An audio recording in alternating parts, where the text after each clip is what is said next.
My MGB GT has to get to the track. The engine is slightly modified. Here are my torque sheets that we have done on the dyno, and check the oil. It tells you a lot about the engine. And I can see we got ample of cooling liquid inside.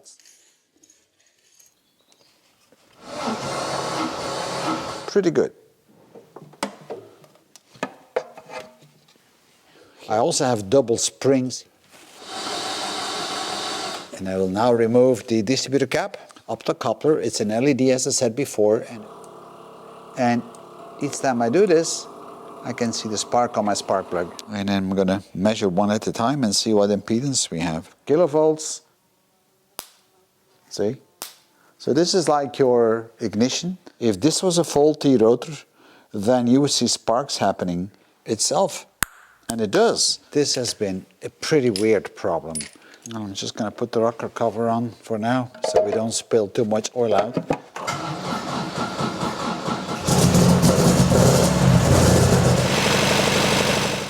As you probably noticed, the engine isn't running all that good.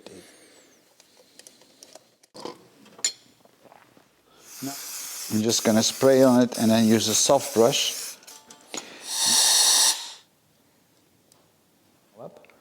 And as you can see, I kept the left and right exactly as they were in the carburetor. You can hear the difference in the pump, right, when it closes up, considering the seal.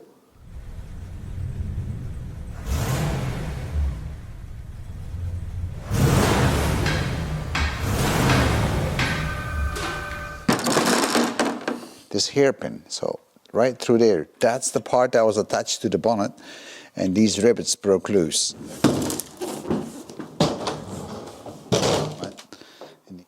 Also on the edges you can see that it's scraped, so all this needs to be filled up. It's really loose, so we want to strengthen that up.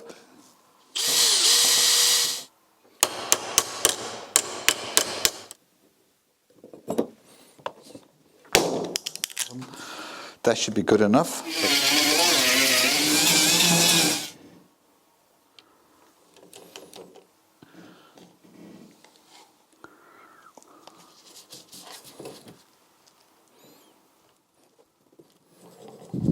Now this stuff is about 20 minutes of open time.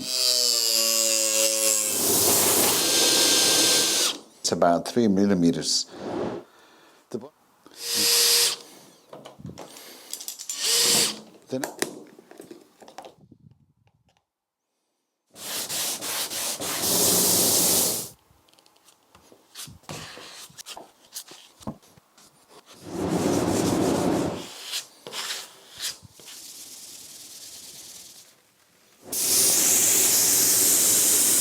So now I'm going to wash it down, and then we're going to degrease it, and then finally we're going to paint it with white paint.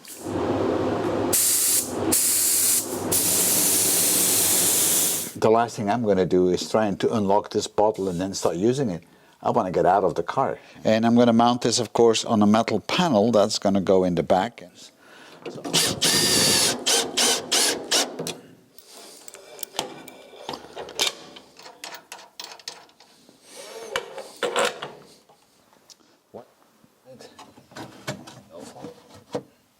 So I decided to drill a hole right here, and now I can install this GPS speedometer. All right. That's going to pull this lever that way. So as you can see, we have a lot of cables.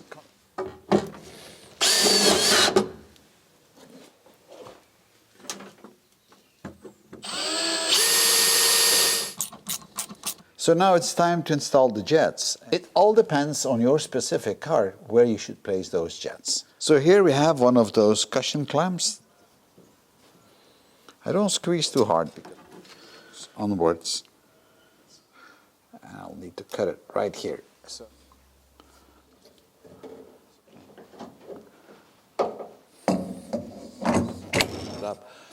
Now fitting it up is easy. You can see it has like a golden look to it, and sulfur is one of those, and that will affect the yellow metals inside your gearbox. And then we'll fill up the gearbox with it.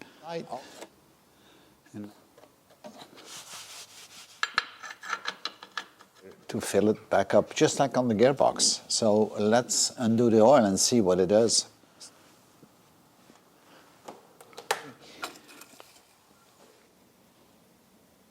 Well, it's a good exercise for the muscles. So now we can reassemble this side and then we check the other side.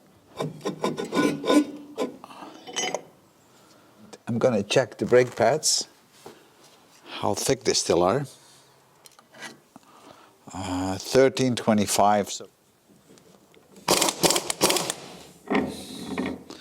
that's the seal that needs to go. But this seal is most likely gone. And here is the seal. So the good thing is the parts have arrived. I've got the new uprated shock absorbers. I got new brake pads, or brake shoes I should say, and also the missing seal. So now we can put all that stuff back onto the car. And here you can also see that kind of a run-in area, so keep that in mind. Not too much, just.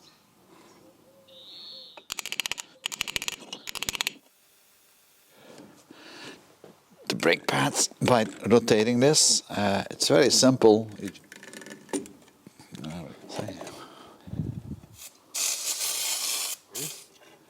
And there is two of them, one on the other side as well. Here they are, the new brake pads. I'm just going to slide them on the cylinder in the bottom first.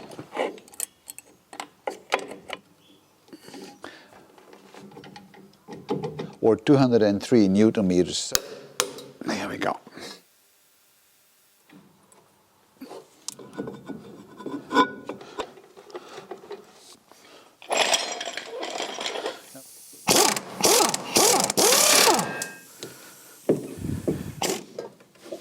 All right, so all I need to do now is to bolt it down, and then you can set the pressure, and 40 psi should be more than enough. So if I now open up the valves, then the brake fluid will come out and it will fill up the brake reservoir and keep pressure on it. At the same time, you release the nipples on the brakes. And then we have the rear is 223 and 201. And the last thing we're going to remove is the bolts that are holding the exhaust manifold, and there's only about 2 left. So, and it's been riveted in, so I need to remove the rivets first. Let's have a look where we could install these expansion tanks and the spill tank, and I think in this area this would be quite all right, really, to clean this area up. So here's the valve cover. And we've got a proper cork seal inside. Oh, there we go.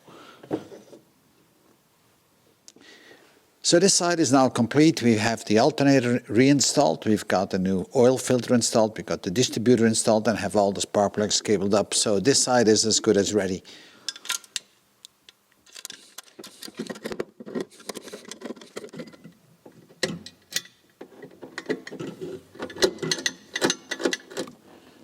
But once it's in, there is no way you can remove this. So the only connection left now on the expansion tank is the one on the bottom here. So I already have bent the bracket because I need to fix it in a 90-degree angle. You might wonder why I have 2 clamps on this. That's because it's a copper tube.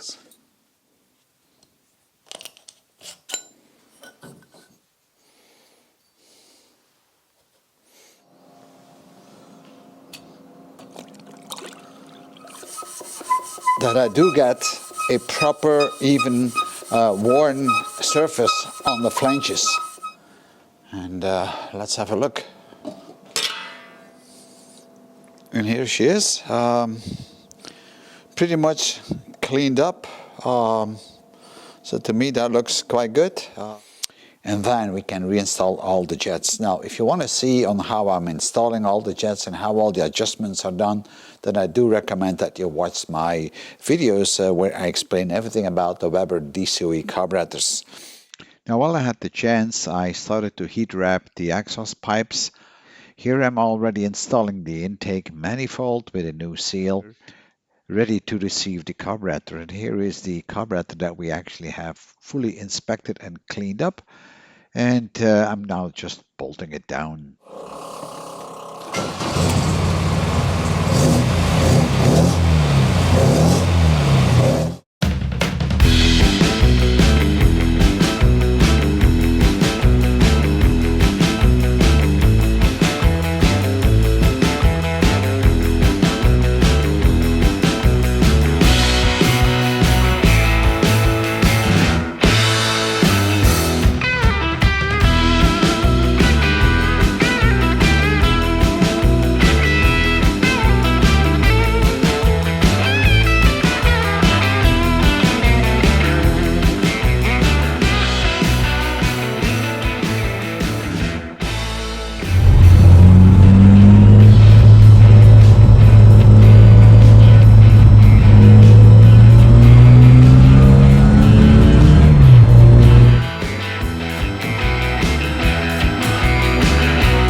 It's pretty wet today and pretty slippery and a lot of cars on the road, so it's always a bit watching out. There's a real nice Lotus Elan here, and this car is really going very fast. I could barely keep up with it. Yeah.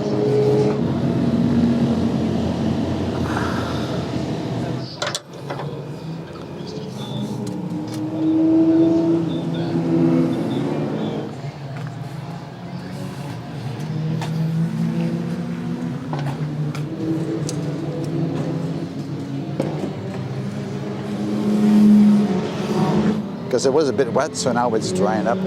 So hopefully things will be a lot better. So I'll see you back on the track.